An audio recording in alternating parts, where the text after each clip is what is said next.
সেই সাত দোকান বন্ধ কইরা বাড়িতে আসার সময় দেখি একটা গাছে কি সুন্দর সুন্দর দুইটা আম নিচে ঝুলে রয়েছে। আমি দুইটা আম চুরি করে লয়ে গেছি। বাগিনাটা দেখে কইতাছে, মামা তুমি আম চুরি করছো, আমি দেখে লাইছি, তুমি আমারও আম খাওয়ান লাগবো, নইলে আমি যাই কইয়া দেবো তারা তুমি আম নিছো এখান থেকে। সাথে বৃষ্টির সাথে আম, ও কি মজাটা হবে। এরপরে ভাগিনা কইতাছে, মামা তোলো একটা কাজ করো তো, আমরা এই আম পাতার একটা ব্লগ বানাই, ঠিক আছে? তুই ভিডিও কর, সুন্দর করে কর।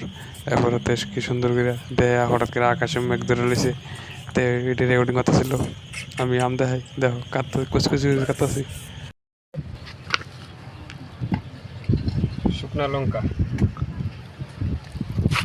যাইস না, নিশ্চয় যাইস না, লবণ,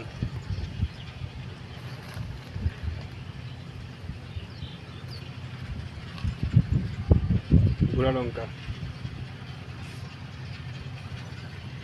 কাঁচান, এবার কাঁচান না দেয়া ডলা দিবেন।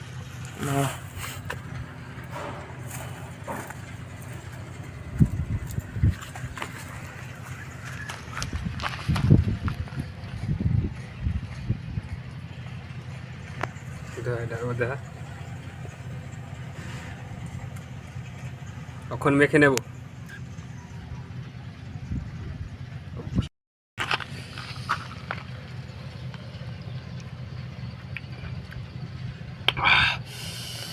সেই সাত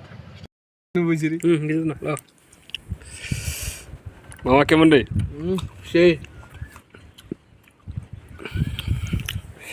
এরপর আমরা মা বাবা কিনা আম ভর্তারি সবজি খাইয়া শেষ করে দিচ্ছি, খাইয়া আবার 8টা দিয়ে আমরা।